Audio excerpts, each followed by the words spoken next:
today is Lunar New Year. Thanks, Ansuman, for that. Forgot my first job of the day, so I'm off to a good start. But the theme today is Lunar New Year, and with the new year becomes new beginnings and new ways that we can figure out how to succeed and bring ourselves good fortune. And I think everyone here, we've all taken the first step today in coming along to Toastmasters and trying to better ourselves in our speaking and lots of other ways. In terms of the meeting theme today, you'll also hear a little bit more about that in our table topics later on. So in terms of the meeting structure, we'll be starting out with 2 prepared speeches, and then we will be doing the table topics portion of the meeting, which is the impromptu speaking part of the meeting, where you can choose to participate if you're a guest, if you like, but that's your opportunity where you may get a question and you'll be able to answer on the spot today. We'll learn a bit more about that later when we get around to it. But to start off, I'd like to welcome our first evaluator, Henry, to introduce Trevor. Is that right? Yeah.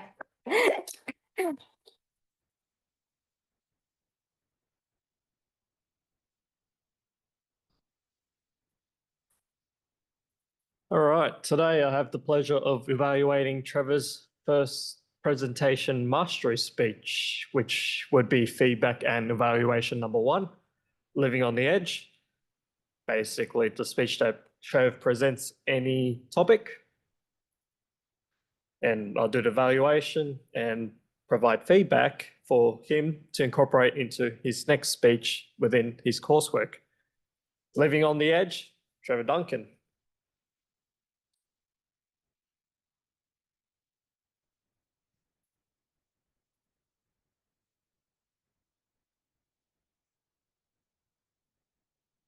Living on the edge. Madam Toastmaster, fellow Toastmasters and guests. This was what I thought the first time that I read about, well, the fact that 1 in 5 people in Sicily live on the slopes of Mount Etna. Now, remarkably, that's almost 1 million people just living on the edge of an enormous volcano. Why would they do this? I've never been to Sicily, so I don't really know, but I've been to another country, to Iceland, where they know a lot about volcanoes. Iceland has, what is it, about 200 active volcanoes. Now that represents well over 10% of all the active volcanoes in the world. They're not just living on the edge over there, they're practically surrounded by it. And the attitude that they have over there, it's a little bit different, I suppose. It's a bit blasé. They, well, when an eruption occurs, pretty much they just get out of the way, and when it's over, they just move back in and get on with it. It seems to work quite well, except, of course, when it doesn't. Now, in recorded history, there have been 2 very large eruptions on Iceland. The first was way back in 1150 BCE. It's a long time ago. Back then, there weren't terribly many records. There wasn't a lot of people around. Nobody even really knew that Iceland existed. The only sort of records that we have come from the civilizations that lived around the Mediterranean. Those are the main ones that we've got information about from that time. It's more than 3,000 years ago. Hey, the records, as I say, are a little bit dodgy. But what we know from that time, well, because of archaeology and all the rest of it, when this eruption occurred, the Hekla eruption, I believe it's called, over 7 cubic kilometres of volcanic ash was thrown up into the atmosphere. It spread across the entire world and caused a volcanic winter. Global temperatures dropped by about 2 degrees. And as we all know, 2 degrees is enough to cause a climate catastrophe. Once that happened, of course, we had crop failures, we had famine all over the place. And one of the things that the people in the Mediterranean did, well, of course, one of the first things they did was hop in their ships and try and sail away and find somewhere else that was much more salubrious, perhaps, you might say. Some of these people just wanted to find somewhere else to live. Some decided that the best thing to do was to go raid some of the other outposts around the place. And some of them took this up as a bit of a, well, it's a lifestyle choice. They went on and raided all over the place, all over the Mediterranean. In fact, they did this for about 200 years. These people came to be known as the Sea People. They went about doing all this rampaging and causing all sorts of problems. One of the first places that they hit was Greece. Greece at that time was run by the Mycenaean civilization. Now these guys, yeah, they were way back. We know very little about them because once they were hit, well, once the Sea People, we're not quite sure exactly whether it was the Sea People, whether it was earthquakes, internal problems, just the famine in general, but the Mycenaean civilization suddenly collapsed. The Mycenaeans used a writing system that we now call Linear B, and all knowledge of how to read and write that particular script was lost.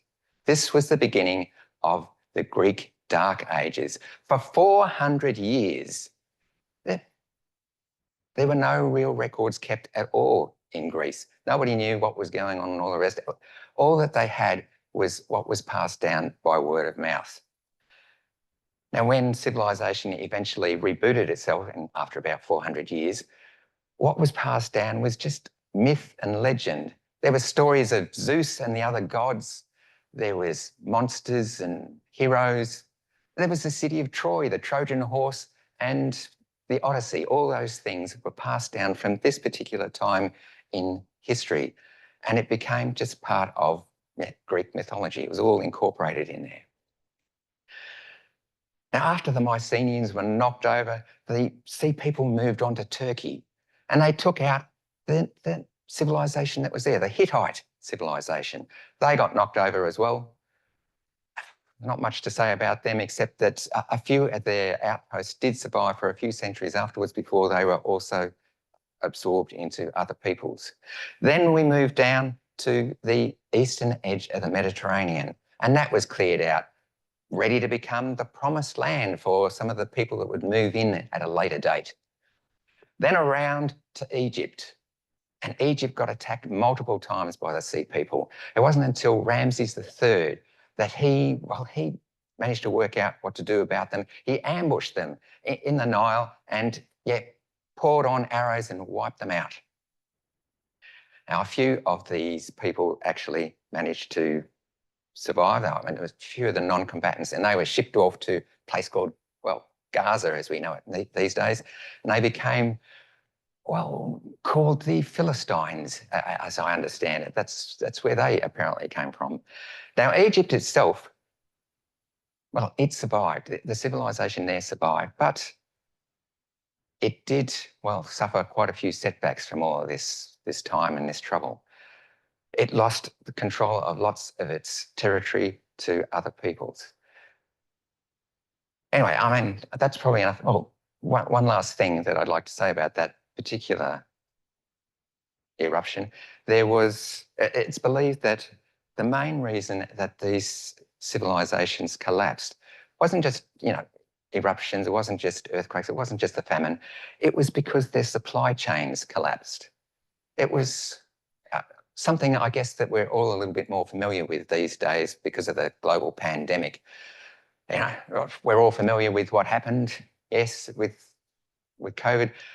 Supply chains got interrupted and civilization as we knew it almost collapsed with the lack of toilet paper. And of course, other essential supplies. The second big eruption was one that happened more or less in modern times. It was around about 1783. And this eruption, this was the Laki eruption, and it created about 14 cubic kilometres of lava and threw tons and thousands of tons of poisonous gases up into the atmosphere. This wiped out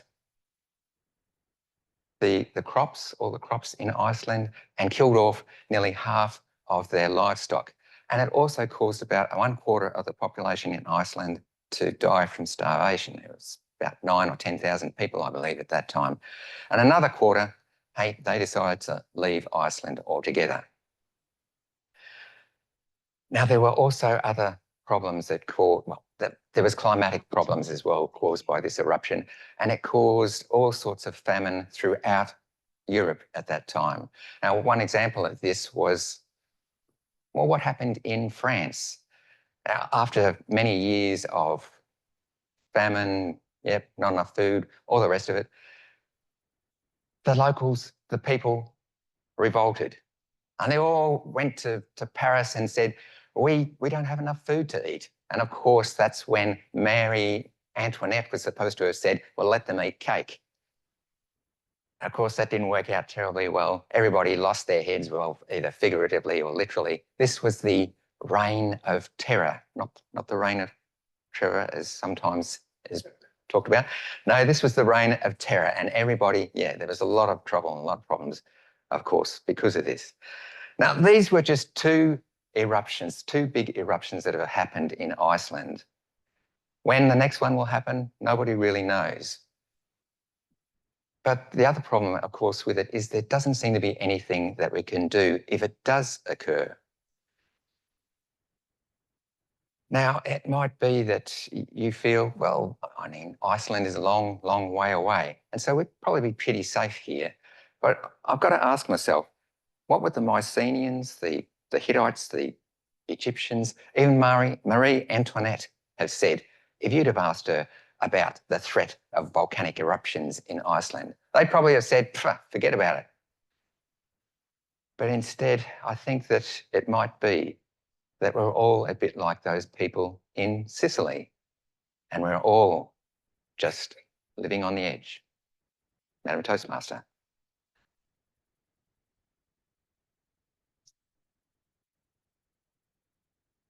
Thank you for that, Trevor. I'm not sure how to feel about that speech because I am going to Iceland in July, so I'm not sure if you've made me more anxious or maybe a bit more chill, since they seem to have a good attitude with volcanic eruptions. So we'll see how we go. But I think I love the message throughout that speech as well, that, you know, there's always sort of something going on, and I think we just embrace sort of living on the edge. That's what makes things exciting. Awesome. Next up, I'd like to welcome our second evaluator, James, to come introduce Ansuman.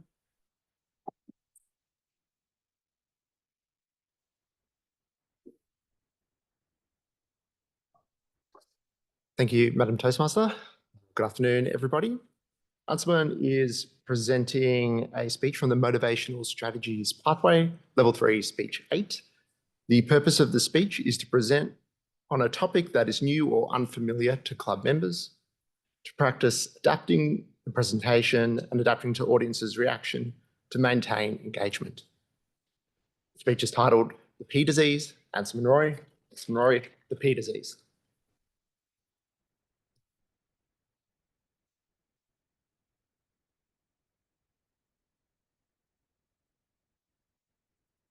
Thanks, James. I have to admit, I have this disease. I've been suffering from this disease since childhood. And you know how it starts? It starts by dreaming. You know, you'd be wondering, what disease starts with dreaming? No, believe, stay with me. It starts with a dream. Oh, and happens in the new year. Familiar? Oh, not yet. But we dream. We look at that Greek god. I want to be that person. If it's losing weight or achieving your career milestones or financial freedom. But it starts with that dream. You pen days and nights. You dream with your eyes open and your eyes closed. Put your goal, big goal. List down all the actions. Read all motivation videos. Watch YouTube endlessly, scroll endlessly for inspiration. And the first time you start, a noise comes in. That's not enough. This is not what I dreamt. You work hard again. And this voice comes in. This disease has a voice, comes in. Now, and by the 15th day, you throw that goal out of frustration and start with something new. My friends, this disease is perfection, and I am a chronic patient. Now let me take you to when I was, long time ago, when I was 17. I had this dream. There was this beautiful, gorgeous girl. She looked like the Egyptian Queen Cleopatra without the volcanoes. And I dreamt like I'm going to ask her out, and then I'm going to propose her, and then we'll finish our studies, then I'm going to marry her, then we'll have babies, and then I'm going to retire and watch the sunset. That was my dream, big one. And guess what? It was inspired by none other than Bollywood. I've been watching too many movies. But I still dreamt of it. So the first step is asking her out. So I knew she would exactly come to college at 8:30. So I was there at 6 a.m., bought my dad's board suit and boots and 21 red roses, just in case. And 8:30, my heart was pounding, 250 beats per minute. There she came. I was about to give, and then my right foot sank on something which I'm not proud of. Yes, it was dog poo, and it was very stinky. The emotion of love turned into anger and frustration for the dog and the dog owner. How could they? And all these, how could? While it was going in my mind, my crush vanished, even oblivious that even I exist. Perfection is a disease. I kept dreaming. I had one more dream, the great Australian dream. I had saved 5 years of my savings to come to Australia. And once you translate those Indian rupees into Australian one, or you would see that it's meager. And you suddenly become from a rich person or from an average person to a very poor person. And you become especially poor when nobody gives you a job. At Sydney's Pitt Street, I met Sylvanus, a tall, dark, handsome fellow. He was a recruiter. He hands me a paper telling, sorry, the client just redacted the offer. Redacted? What do you mean by that? I had come to join, that's my first day. They want somebody with local experience. What BS is it? Local experience? I have developed this product. I was the developer of the product back in India. And you are asking me for my product, I need local experience? I have moved across all these countries and came here. And you are giving this fake excuse? That's what I told in my mind. Went home and checked my bank balance.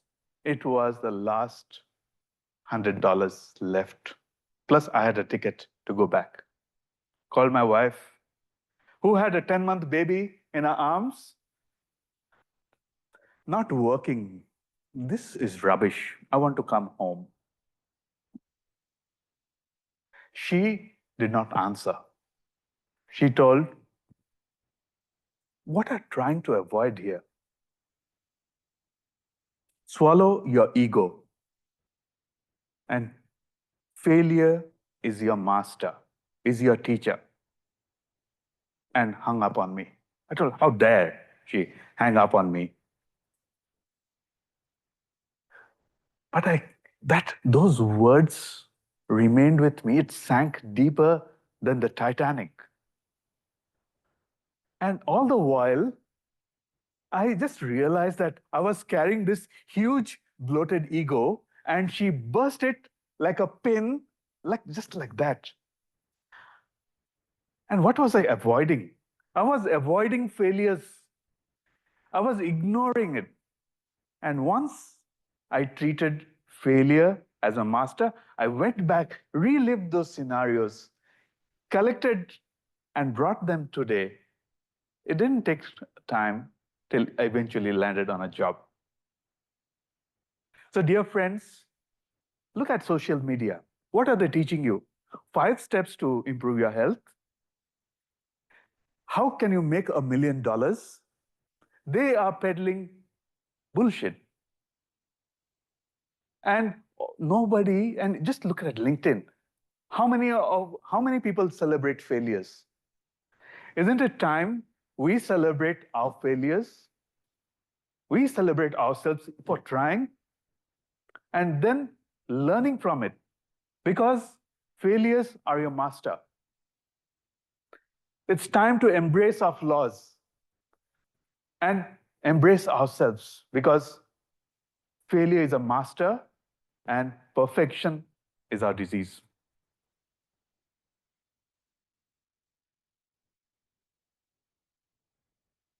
Thank you, Ansuman. That was a very powerful speech, and I think we can all take a lot away from that, especially coming into the new year. I know I've had a few hiccups on some goals or a few things that I've put off because I didn't think I could do it perfectly, and I think that's a really great reminder of resilience and persistence. Next up, we will be having our table topics portion of the meeting, and to run this section and to explain how this is all going to go down, please welcome our table topics master, Phuong. Okay, so table topics. This is when you get a chance to come and talk. So I noticed there's a whole lot of guests here, which I'm really excited about, and I've introduced myself to some of you. So if you're particularly interested in having a go, come up on stage now. John, you have to come up. That's no option. But some of the guests, if you're really wanting to have a go, come up. It's a 1 to 2 minute talk, which means you only have to talk for a minute if you can try to get there. You can see up there, Vanessa will give you the green light at the 1 minute. She'll give you a yellow light at the 1.5 minute, and then a red light at 2 minutes, which means you need to wind up. So the theme is Lunar New Year. Anybody here know of what year they're born? Okay, so this year is the year of the snake. I'm going to yell out some dates, and if this is your date, put your hand up. If you're born in 2025, which is this year, 2013, which you're not 12 years old, so you're fine. 2001, 1989, 1977, 1965, 1953, 1941. Oh, we have no snakes here. I'm going to go one last year. I don't think we've got 100-ish old year person. 1929? No. Okay, so no year of the snakes. Well, the good qualities of the snakes, you're not going to find out because you're not a snake, but that's okay. I will tell you what they are. But first, John, please, come up? I don't know. Tristan, good on you, mate. Who else wants to have a go?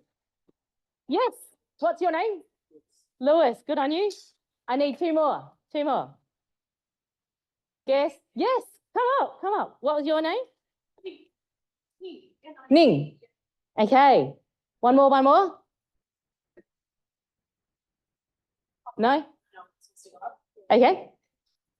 Cool. So my first question, John's been here at the club for a while, so he can give us an example of what perfect may not look like because nobody's perfect, but he can show us what good looks like, yeah?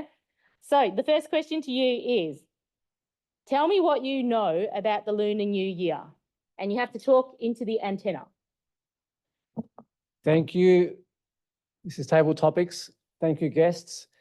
What do I know about the lunar year this year? It was the snake. Well, Not much.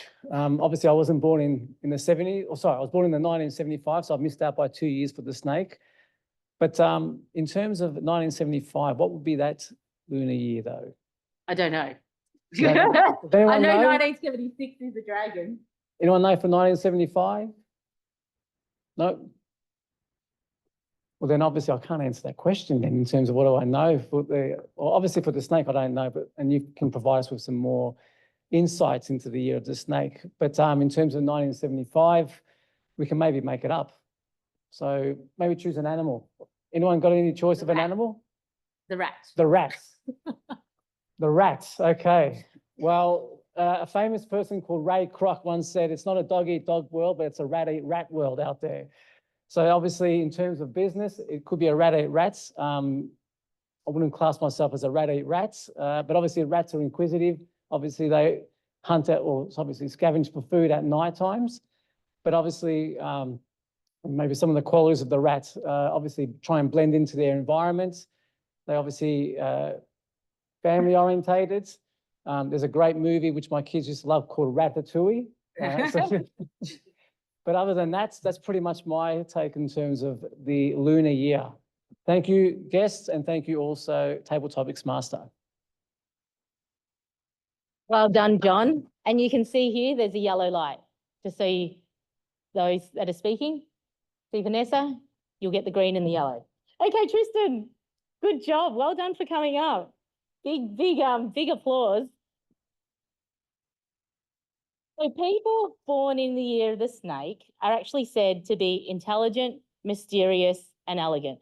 And it looks like none of us here are any of those because we're not born in the year of the snake. But I'm sure you have some of these qualities, Tristan. So expand on your qualities of being intelligent, mysterious, and elegant.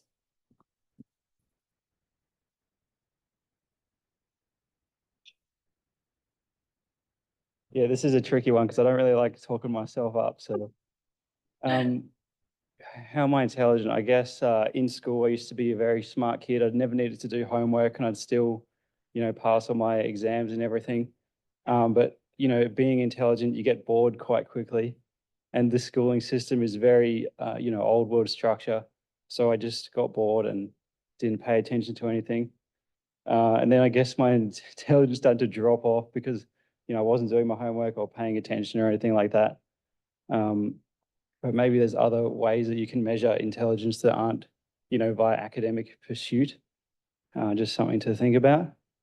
How am I mysterious? Well, I guess I was always getting in trouble at school. So I learned how to, fly under the radar when I need to, or, don't get caught by the police when you're doing illegal things. I was like skateboarding in, private property. So I had to, make a move when I heard cars coming. Elegant, ways to say that I'm elegant. I guess, I walk with a very soft foot. I don't like slamming drawers or anything like that. I used to date someone who worked in fashion and would, use me like a Ken doll. I'd always have to, try on new outfits, and I've had suits made for me in the past. And I guess I got taught that,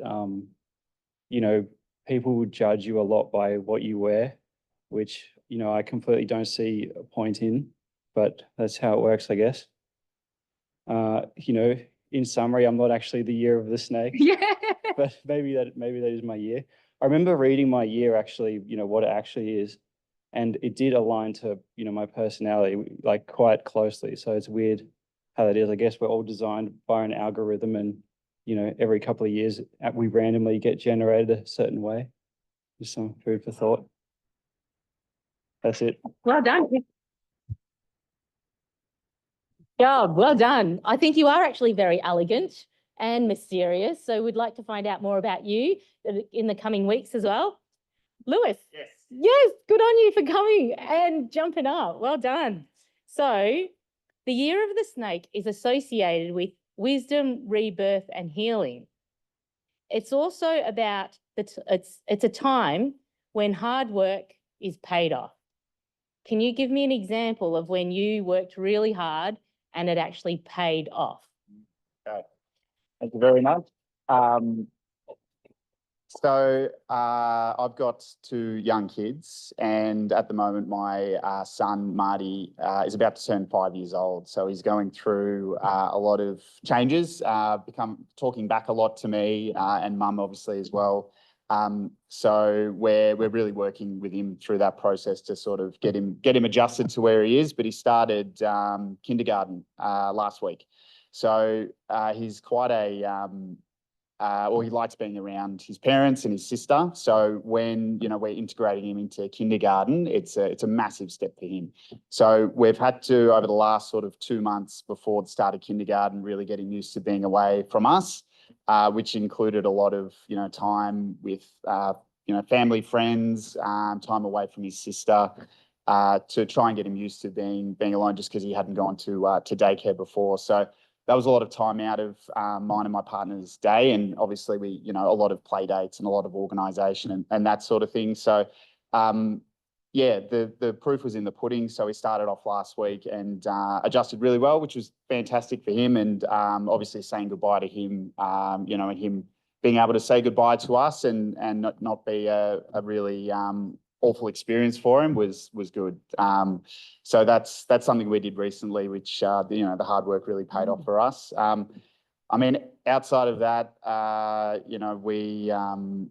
we're planning a trip at the moment overseas, and where myself and my partner aren't big on organising. So with 2 kids, you sort of have to know where you're going and where you're staying. So we've, normally in the evenings, what we'd do is just watch some telly or relax. But, we've been taking the time to make sure we're planning what we're doing and where we're going, so that when we get there, it's not going to be a horrible experience. So we're nearly there. So we leave in a month's time, and we've been able to put together a pretty good itinerary of where we're going. So, that's another example. And that's me. Well done. Thanks, Lewis. I'm glad you don't work hard all the time, but I'm glad when you do, it does pay off. So, Lunar New Year, there's lots of cultural celebrations. There's a whole lot of activities that you do as part of it. If we have time and we've got more speakers that choose to come up, I can elaborate on that a little bit. But what I'd like to understand, Ning, is in your culture, and you might celebrate the Lunar New Year, what are some of your cultural traditions that you could share with us? Thank you, Toastmasters. Hello, everyone. My name is Ning. I think I'm in the right place for the right topic, because I'm a Chinese background and I moved to Australia a long time ago. So I'm Australian Chinese. So quite close to the topic, and glad to be asked by this topic again. So talk about celebrations. What are the traditions back home in China that the whole country is actually shut down for the week, that have the whole week, which is 7 or 8 days off? So everyone, it used to be all the shops are closed, so everyone can go home, especially for people who are working away from home, and they can go back to their hometown and spend that time. In the recent years, things are slowly changing, because it's a week off that people don't kind of want to waste that time with their family. So often now that people use that time to still spend the time with family, but going away elsewhere to spend like a holiday. Talking about traditionals that we do, I remember when I was growing up, we've got this national big program on the New Year's Eve that goes on for 4 hours, and the whole nation watches by the national TV. And that's back in the day. Obviously, there's no iPad and iPhone and no Netflix and nothing else. So you can only watch this the program, which is a lot of dancing and singing and celebration, things like that. Another traditional, as a Chinese, that's quite proud of, is our food. So we do a lot of food is part of the celebration. So a traditional type of food is dumpling. It's for those of you who, if you haven't had it, it's the pastry, and within the pastry there's it's a mix of the meat and the vegetable together. So that represents things are coming around in a good way. So that's the good from food perspective. And Yeah, so those are kind of traditional things that we do in my culture, celebrate Lunar's New Year. So on that, yeah, I'll pass it back to you. Thank you. Well done, Ning. It takes a bit of guts to come up here, and we're lucky to be able to use the whole arena. So when we have New Year, in terms of traditions, we actually give out money, which is in a red envelope. So I'm actually a little bit broke. So I've got no money to give you guys because I've given it all to the kids, unfortunately. No red envelopes left. That's one of our traditions. But what's also auspicious is red, the colour red. So Tracy, tell me when you have been lucky, a time when you've been lucky. Oh, many, many times I've been lucky and also unlucky. I'm going to go with something children related because I have 3 kids. I do talk about them a fair bit because they give me lots of things to talk about, as kids usually do. But I think that, look, I'm going to flip it around and say lucky and unlucky. So I'm right-handed. Apparently 80-something% of the population are right-handed and about 12% are left-handed. I have 3 left-handed kids. Yep, that's right, I've got 3. Do you know what it's like trying to teach left-handed people to do things when you are right-handed? My husband is right-handed as well. His father is left-handed, so I'm guessing that's kind of where it came from, but 3 left-handed kids. It is so hard trying to teach them how to use a knife and fork. You've got to kind of swap them around. And my left hand is pretty much useless. So I don't know how to swap my knife and fork around and actually really use it. So in a way, I guess I'm unlucky that I ended up with 3 kids who are lefties. But there's something about left-handed people, apparently, they're better than the rest of us. They're very rare. So maybe I'm lucky. I'm lucky I've got 3 lefties. So let's go with that. I'm lucky I've got 3 left-handed kids.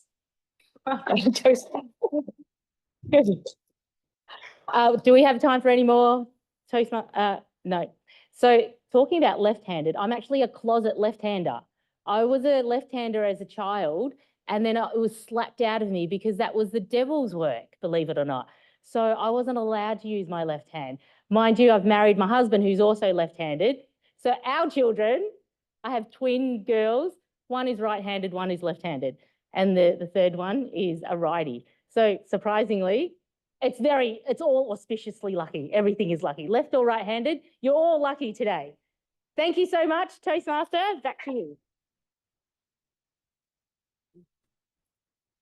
Thank you so much for that, Phuong, and thank you to all of our guests who gave it a crack today. A special shout out to John. I think Phuong kind of stitched you up there a little bit. Firstly, a little trivia check, and then the year of the rat. Yeah, I know. That was a little bit tricky, but well done. Handled gracefully and elegantly. Now we have the second part of our meeting, which is the evaluation portion, where everything that just happened, we will now evaluate it. So to kick us off, I will welcome our first evaluator, Henry.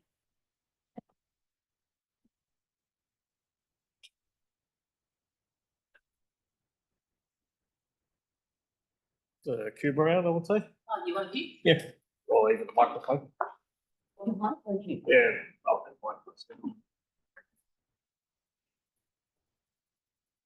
Cheers. Everyone able to hear me okay? Beautiful. All right, I have the pleasure of evaluating Trevor's speech, Living on the Edge.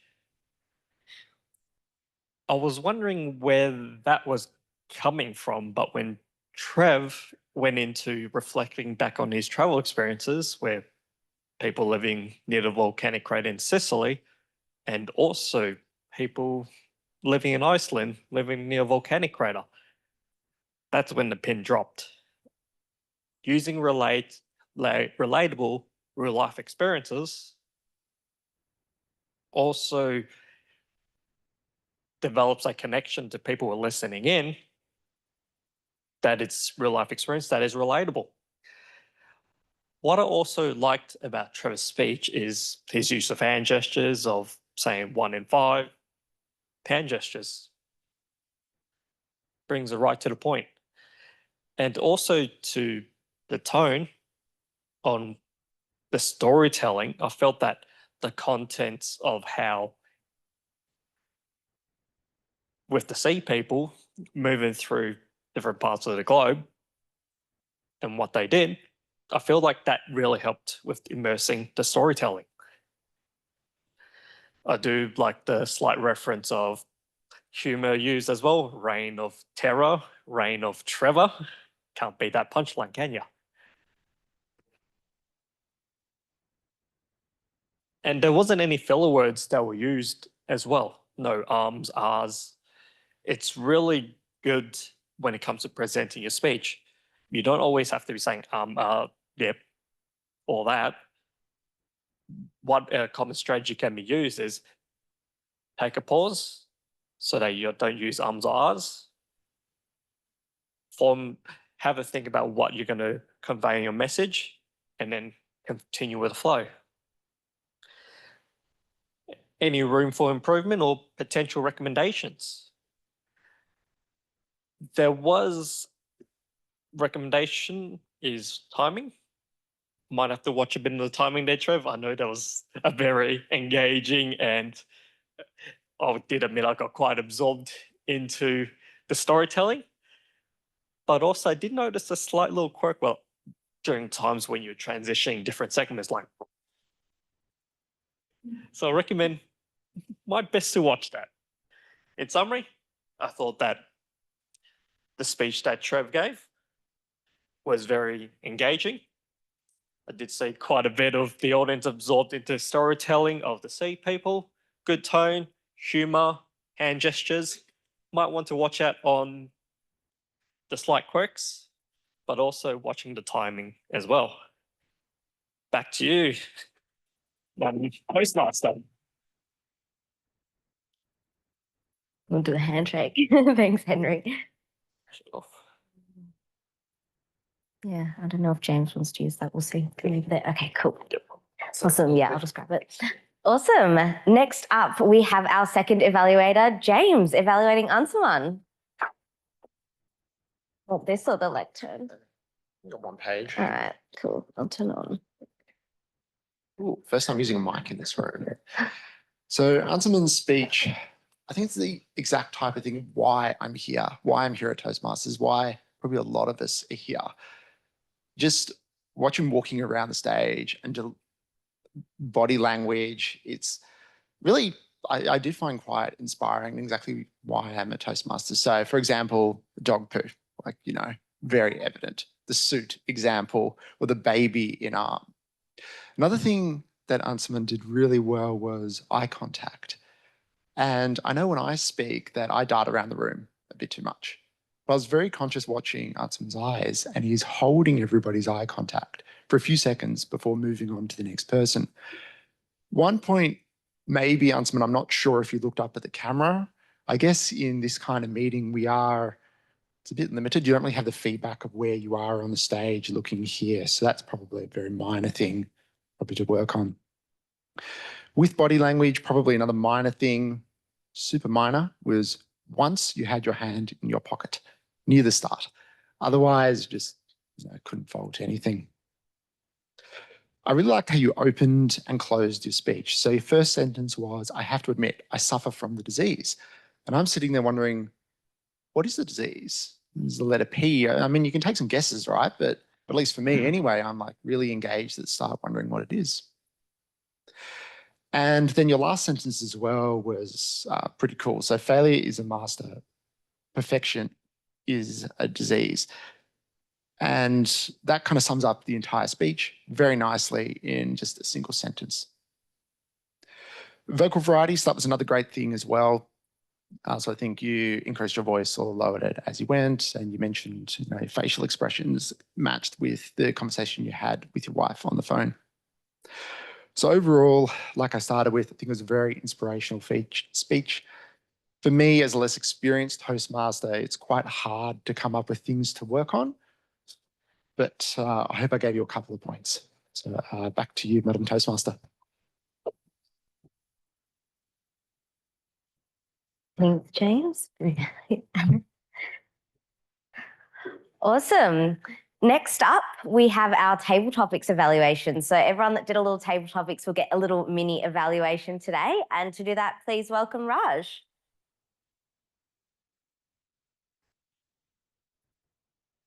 Thank you. My name is Vijeta. And, Oh, sorry. That's fine. Oh my gosh, I was looking at the I would like to I would be evaluating table topics today. John is the first person. Everybody has done their job, and John, you did good introduction. And just one point, looking always to Phuong. That's the only thing I would like to mention. And Kristen, very positive introduction, and looking around everybody and talking about the things you did. That's really positive. And Luis, with telling the stories of what you did and using the stage. And Ning, eye contact was very good and good introduction. Tracy started with a story and using all through the stage. That's it. Thank you.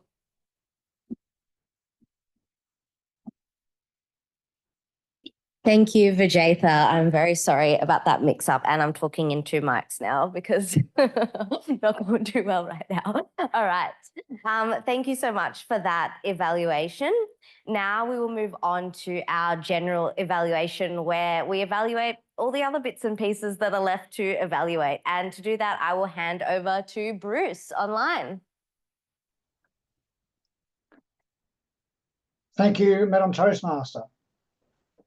Firstly, I would like to advise you of the role of the general evaluator. Everything in Toastmasters gets evaluated, so it's important that those people who haven't already been evaluated, such as our evaluators, our Toastmaster, and people who have taken other roles, also get feedback about the things that they've done well and things that they can improve upon. So firstly, I'm going to invite our timer to bring the timing report. Thank you, Vanessa. Thanks, Bruce, General Evaluator, and thank you, Toastmaster and guests. So today we have first speaker, Trevor, was such an engaging topic, but that's not what I'm evaluating. He was 9 minutes and 39 seconds. We had second speaker, Ansuman, 7 minutes, 35 seconds. And table topics, the first person we had was John, 93 seconds. Tristan was next, 123 seconds. Lewis, 122 seconds. Ning, 128 seconds, and Tracy, 83 seconds. Then we have first evaluator, Henry, who was evaluating Trevor's speech. He was 2 minutes and 59 seconds. Second evaluator was James, who was evaluating Ansuman's speech, was 2 minutes and 3 seconds. And table topics evaluation, Vegeta, was 1 minute. Thank you. Thank you. Back to General Evaluator Bruce. Thanks. Thank you, Vanessa. I now call upon Modge to give us our Gruntmaster report, to tell us how we've been going with our ums, ahs, ers, or other filler words. Please welcome Modge. Thank you, Bruce.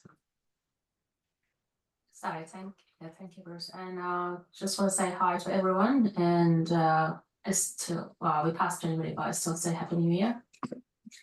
And happy second New Year lunar. And I should probably say happy Persian New Year in next month. So lots of New Years. For arms and arms, and I'm going to start with two speakers, Trevor, one arm, Ansuman, no arm, but I just realized you had some parts was too much ands together, in one spot, not all the time. And also the same for I. It wasn't happening all the time, but in general, you had 10 and an I. And the next section was table topics. John is no arm. Christian, you have 12 arms. And R. Well, I didn't separate them all together. R and 12. And Lucas, 29 and it was at the end of each sentence you actually added one R. 4, it was Ni, number 4 table topic speaker. You had 17 and that was the same like Lucas. You're adding R at the end of each sentence. I'm just mentioning that if you want, if it's useful to know. Tracy, you had 1 R. Henry, no arm. James, no arm. And Vijeta, you had 9 arm. And also, I'm not sure how you can escape this, but in evaluation, you usually say and next person, that next to have too many and. But it would be good if anyone can recommend how to solve the issue. Thanks. That's all. Thank you, Modge. It comes now to my evaluation of other aspects of the meeting. Firstly, our meeting started 5 minutes late, and by the time we got to the evaluations, we were running 12 minutes late. So we started late and we got later. It's important, particularly when we're in a large auditorium, that we get all of that planning stuff done before the meeting, even if it means starting that preparation time a little bit earlier. However, I thought it was an excellent meeting. Katrina, you did a really good job as the Toastmaster today. You provided bridges between each of the speeches, which was really good. My point for improvement for you is to lead the applause before and after each speaker, because that's important in Toastmasters. Our table topics master today, Phuong. I like the way that you invited all of the participants up to the stage, and all of your questions were based on the theme for the meeting, which was good. My point for improvement for you is that we were already late with our table topics in getting started, and you announced the timing as 1 to 2 minutes when our timing is actually 60 to 90, which might have helped to get us back a little bit back on time. I'm not sure whether the timekeeper actually timed it at 60 to 90 or at 1 to 2, but we need to make sure that it is as announced as per the agenda, 60 to 90 seconds. Our evaluators today. Henry did a really good evaluation. There were lots of points for praise for the speaker. You were very encouraging of the speaker. My points for improvement for you is you had lots of points for praise, a couple of points for improvement, and then you move to the summary. I'd like to see you use the praise, improve, praise sandwich method more by grouping your points for praise into about 2 or 3 points of praise, then a couple of points improvement, and then the points for praise, and then move to the summary. But it was a very encouraging evaluation for the speaker. James was our second evaluator, and James did use the praise, improve, praise sandwich system well. My point for improvement is to never apologise for the points of improvement you're making by saying this is minor or super minor. Every point that you suggest is a point for improvement for the speaker. And so we don't need to use words like minor and super minor when describing our points for improvement. They're always points for improvement for the speaker, but well done on your evaluation today.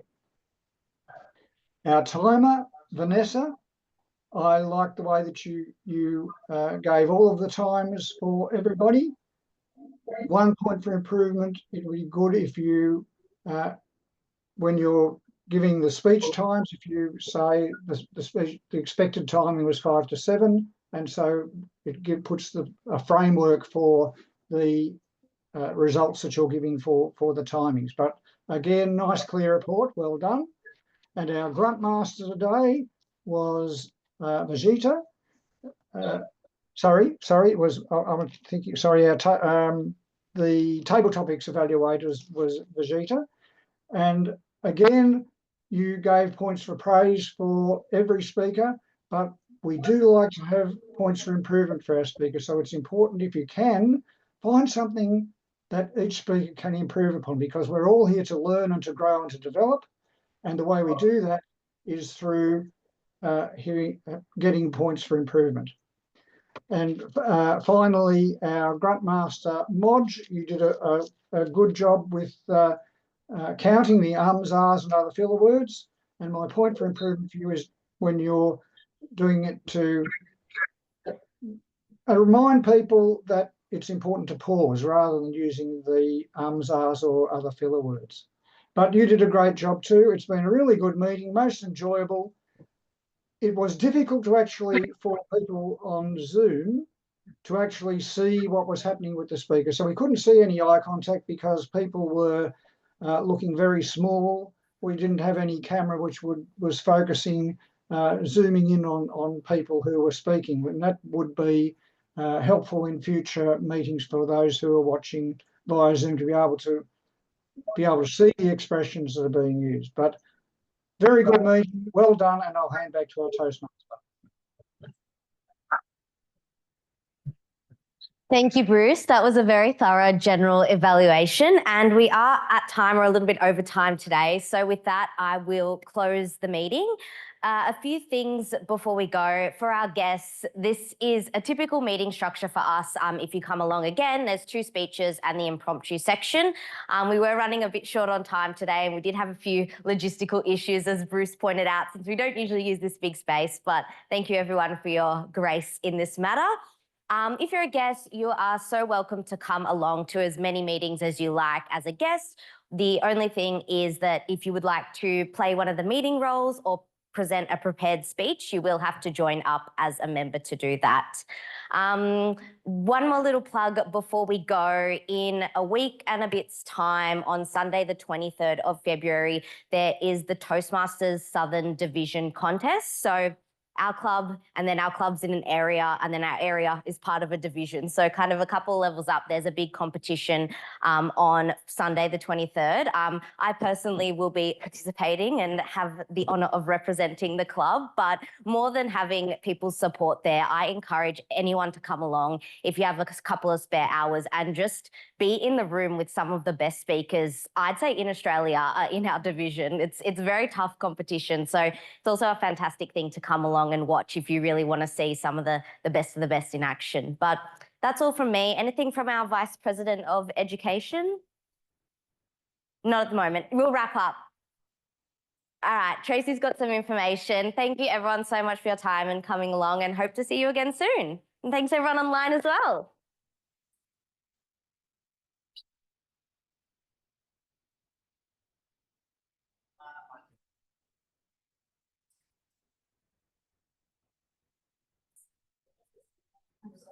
I